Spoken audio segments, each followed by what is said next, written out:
Greetings people. So this article, holy sweet Moses. I did say I would give you all an article of sheer insanity, and this one in particular is quite the doozy. So pardon me for being a day late, but never late than never, I suppose, which is a good slogan for the bedroom, both for orgasms and periods. What, too rough for an intro, is it? Anyway, this one is from Salon after all, which never fails to disappoint in the delivery of the truly deranged. Not gonna lie, I do enjoy reading Salon from time to time. It's funny. It's like watching the world of politics through the eyes of the mentally handicapped. Like the world's worst kaleidoscope, it's only in black and white, which is pretty ironic for a group of people with a frickin' rainbow for a mascot. But before we get into this, let me talk it up some more so you people can really get a feel for what you're in for here. So let me lay out the structure of this piece. This woman, because of course it is going to give us virtually no facts about the Mar-a-Lago case, and then is going to uncork and launch into a feminist ramble so unhinged, it would convince the likes of J.K. Rowling her highest aspiration in life is to be a Bond girl. And if you think I'm exaggerating, wait till we get into this. All joking aside though, I legitimately believe this woman is mentally unstable and she needs to see a therapist. We wish her well, and we should crowdfund her husband a new set of testicles. The Fiucha over the FBI search of Mar-a-Lago explained. Trump's base loves his narcissism. Yes, it is the narcissism. It couldn't possibly be because you fucknuggets have been trying to find dirt on this guy ever since he got the nomination in 2016. Showed how useless and corrupt your entire political apparatus has become, and what it looks like to have a competent and functioning head of state, now is it? I mean, weaponizing the DOJ against a political rival is not at all quite a serious offense, but not like you morons have any shred of consistency. I mean, you scream defund the police, but you'll happily ram the FBI so far up your ass they could use your body as a contraceptive. The day after Donald Trump dramatically declared he was the persecuted victim he was of an FBI raid, a debate erupted over how big a deal this really is, as Trump fundraised over his imaginary victimhood, that is rich coming from the same people who called Trump some kind of Führer because his fans chanted "lock her up" about a woman whose kill count is higher than a World War II Soviet sniper. And who are you people kidding? If Trump said to raid Biden or Clinton's house during his tenure as president, you lefties would have screamed overreach, impeachment, and Nazi even more than you already fucking did. Some folks, including myself, full disclosure, assume this must be important for the FBI to go to all this trouble. Other folks insisted Trump is just stubbornly clinging to otherwise irrelevant classified documents, and that the raid was closer to the government coming to fetch an overdue library book. I'm not sure what overdue book requires a warrant we didn't see, a squad of FBI members more tooled up than Rambo, an attorney not allowed to be on the premises to witness the ransacking procedure which lasted more than 9 frickin' hours, and to be told to turn off the cameras of the residency, and lastly the book comparison doesn't work considering we didn't even know what they were fucking looking for. Late Tuesday, reports from both the Washington Post and the New York Times pointed to the latter theory. Yes, NYT and WAPO, the great arbiters of liberal truth and not at all de facto misinformation agents of the state. With the Times noting that the agents carried out the search in a relatively low-key manner. Get the fuck out. Even avoiding wearing their FBI jackets. Oh yeah, just a casual raid of a former president's home. No big deal. If that turns out to be true, then the situation is disappointing, but somehow even more sinister. It would suggest Trump is hanging on to these documents for the same reason a serial killer keeps jewelry from his victims, as a trophy to caress whenever he wishes to reminisce over his destructive power and gloat about how he got away with it all. What in the fucking hell are you talking about? It's been 6 years, and you've yet to find anything on this guy. There's a better chance of you turning sane than this machinery having a legitimate issue with Donald Trump. Mr. Trump would wave things like the North Korean leader's letters at people as if they were collector's items he was showing off, the New York Times reported. Yeah, right, like anyone believes that. If this really is about document retrieval, it also heightens the absurdity of Trump's outsized reaction, including calling himself the most persecuted person in the history of our country, and the alarming effects it's having on both the GOP establishment and his followers. Oh, my lord, this woman is so fucking stupid. No, this would make his case more legitimate. Who the hell sends a battalion of tooled-up FBI agents, the attorney not allowed to view the 9-hour ransacking, roaming through his wife's wardrobe, cracking his safe, after being told to shut off the cameras with a warrant that the public were not allowed to initially see for document retrieval. My word, partisan is one thing, but this is just blind retardation. Most Republicans have fallen in line with Trump's victim narrative, vowing revenge on Attorney General Merrick Garland and threatening to defund the FBI in retaliation. Pushing to defund an arm of the state. Boy, doesn't that one sound familiar. Trump's followers, meanwhile, are taking his tantrum as the go sign to escalate the domestic terrorism, calling for civil war and telling each other to lock and load. Steve Bannon went on InfoWars to declare that the FBI is trying to assassinate Trump. A Fox News guest declared the document retrieval is a declaration of war against the American public. That is because it is. A nice attempt at a spin there, but it's not working. And also, look at this. Just to provide some context for this came out after a former CIA director retweeted a post by the MSNBC bloke who showed two former Soviet spies who were executed for sharing nuclear secrets. Because, these morons are still pushing the Russian angle, which would also prove Bannon correct. All the violent rhetoric and defenses of Trumpian criminality, which after more than 6 years you people have nothing to show for all of your mindless witch hunts, are bad no matter what. But it's especially bizarre if this is all in service of Trump boring his guests at Mar-a-Lago by showing off letters from Kim Jong-un. Not even the left is buying this, Missy. As Paul Waldman of the Washington Post pointed out, however, it's all part of a larger Trump-driven mission, which has been wholly adopted by the larger Republican Party to collapse any distinction between the party's political agenda, the goals of far-right extremists, and Trump's impulses. Yes, the far-right extremist goals of government is too large, reduce its size, tax less, secure the borders. We want to be able to speak freely and be allowed to defend ourselves. What a terribly extremist society these people wish to cultivate. Trump's personal narrative of oppression, Waldman writes, has been fully embraced by the GOP, even though it has nothing to do with the lives of the Americans whose votes Trump might soon be seeking again. Personal narrative of oppression, dude. All one has to do, right, is look at the prior interactions, or rather lack thereof, of the DOJ. Again, look at Clinton, the riots, the Roe v. Wade leak, the shenanigans surrounding the Supreme Court. And that doesn't even involve Trump. All are clear as day examples of uneven applications of justice by the DOJ.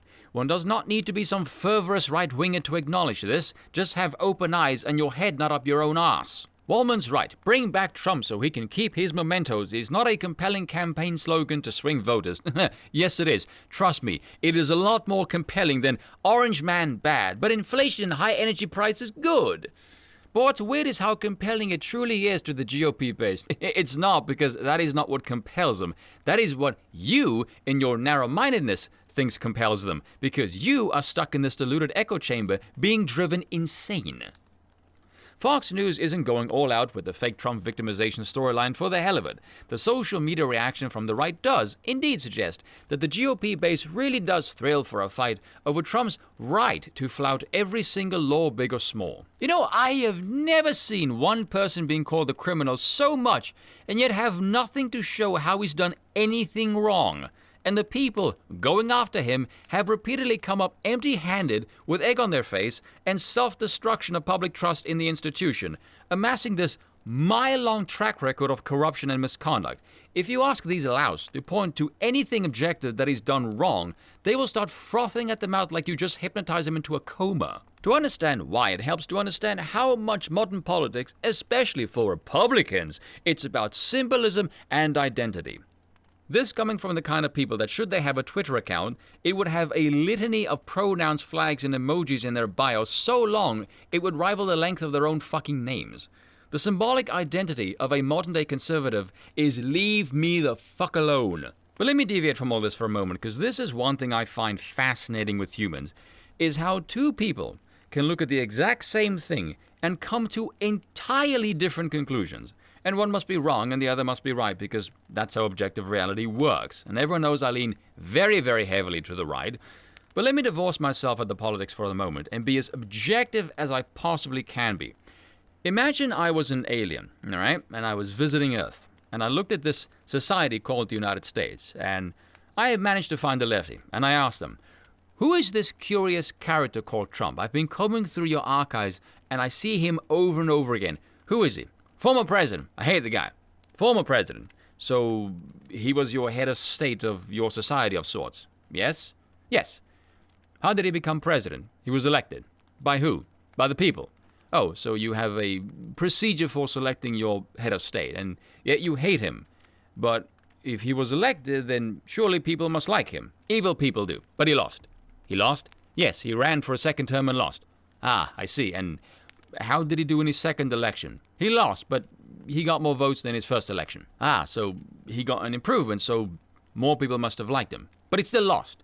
Ah, I see. So how is your new leader? How do you judge your leader's performances? Through polls. Ah, and what do these polls show? He's not doing very well. Why not? We have this thing called inflation. It makes currency worth less and energy prices are very high. Ah, I see. Is this a great pressing concern to your people? Yes, it's actually the lifeblood of our society. Ah, I see. And do the polls show this? Yes. Ah, and this Trump character you speak of, who was your previous leader, did he have these problems? No, it was exactly the opposite, actually. Ah, but you said evil people like him, and he got more votes than his first election, so he made more evil people like him, more evil people bad. Yes, because he was very divisive and mean. Ah, and did people who like him damage and destroy society? Yes. No, not exactly. But he spoke very badly of everyone I like. He spoke badly, but he's your leader. Is his job not to lead? You said the main thing that aggravated your people now is this inflation thing and high energy costs. Was this Trump character's polling lower than your current leader? No. So what makes this Trump a bad leader? He doesn't shut up about not being in power even though he lost in 2020. Why does he think he lost? He says he was cheated. Oh. And why does he think that? Was there anything different compared to his first election? Yes. Which was? About 5 or 6 states took a little while longer to count their ballots. What's a ballot? Our votes. Ah, I see. How much longer? About 2 or 3 days. Ah, and this is long? What would the time normally be? Same day as the votes were cast. Ah, I see. So 5 or 6 states, you say. How many states do you have? 50. 50? Wow. Many states. And were these 5 or 6 states your biggest states? No. They aren't? No. Did they have more ballots in those states than the other states? No. So why did it take them 3 days to count them when all the other states with more ballots could count all of theirs in a single day? Shut up! And then the alien gets called racist and sexist because, common sense and curiosity provokes the ire of the brainless hordes. Belief in scientism, very good. The application of the scientific method, on the other hand, of using facts and data to draw concrete conclusions, very, very bad. There was much online mockery of the GOP House Judiciary tweeting, if they can do it to a former president, imagine what they could do to you. Well, of course, what the hell do you think more than doubling the size of the IRS is for? A lot of people pointed out that the FBI wouldn't hesitate to show up at any of our houses if we had, like Trump, stolen classified documents. They aren't stolen, he is the former president, he can declassify documents. That is a presidential power. But that's not really what any of this is about. Oh, tell me more. Trump has, with his relentless whining, which is literally all you have done for this entire fucking article, managed to turn himself into a larger symbol of right-wing America's own complaints about what they perceive as unfair attacks on their own unearned privileges over those they consider un-American. What in the name of all that is fucking holy do you drink when you write all of this stupid shit? Oh, and by the way, this is where the uncorking happens and the unleashing of the unhinged begins. From here on in, we've left the station and the lunacy commences. It's swiftly becoming the most famous blog comment of all time, and yet I will bet you no one who watches this or read your stupid article have ever even heard of it. From Frank Will Hoyt, a composer and commenter on the blog Crooked Timber, conservatism consists of exactly one proposition, to wit, there must be in-groups whom the law protects but does not bind, along outside groups from whom the law binds but does not protect. This is literally how the left sees the world, with their systemic white supremacy shtick. Or as one of the January 6 insurrectionists whined, they're supposed to shoot BLM, but they're shooting the Patriots. As policy researcher Will Stansel noted Tuesday on Twitter, look at this. This is BLM's mission statement. Whining about their victimhood, we're oppressed by whitey, demanding special treatment to reverse victimization, affirmative action, and we deserve more reparations. If special treatment is denied, asserting a right to commit violence and break rules in response. Mostly peaceful protests with buildings on fire. Tell me I'm wrong. Trump's whining is received by his base on this symbolic level. No, it's really not. It's simply further objective proof of a two-tier justice system, which according to this poll, almost 80% believe that to be the case. His tantrum over being asked to obey record-keeping laws resonates with his followers because of its resemblance to their personal grievances, like being asked not to use the N-word around the grandkids or being told by HR to stop ogling the secretary's legs. Are you out of your fucking mind? How the hell did you go from an FBI raid to that? What do you think? There's some old Dixiecrat sitting there thinking, oh man, I really miss the days where I could say. It's not unlike having your niece make a face at Thanksgiving when you go off on another rant about globalists and the abortion industry, or having people unfollow you on Facebook when you post yet another unhinged meme about the invasion at the border. You mean like when the southern states send those mysterious, non-invasive amount of invaders into blue cities, and then all of a sudden the blue states whine to the federal government about needing more resources to deal with it? That kind of invasion? Trump devotees keenly feel the slight against their right to be racist, sexist louds. That's what all this cancel culture whining is about. And Trump has channeled that larger and incoherent cloud of entitled whining into his own set of often idiosyncratic bellyaches. No, you are just a deluded reductionist with an overactive childlike imagination, which facilitates this pathetic need to deliver this easily digestible narrative for your ilk because graduating their brains to the point where they might be able to grasp the concept of nuance, they would realize in no time flat what a miserable pillar someone like you really is. A bitter, soulless wench whose heyday high was when she was at one with her teenage angst and has never moved past that life stage, as it's now poorly aged into a spirit of lonely vengeance carrying a stench of authoritarian desire to police anything her overzealous worldview doesn't approve of. Sorry, that was a bit much. We see a similar situation with the obsessive right-wing anger at Christine Blasey Ford for accusing Justice Brett Kavanaugh of attempting to rape her in high school. Oh, you mean that storyline that was dropped from the news cycle like it didn't exist the second he was sworn in?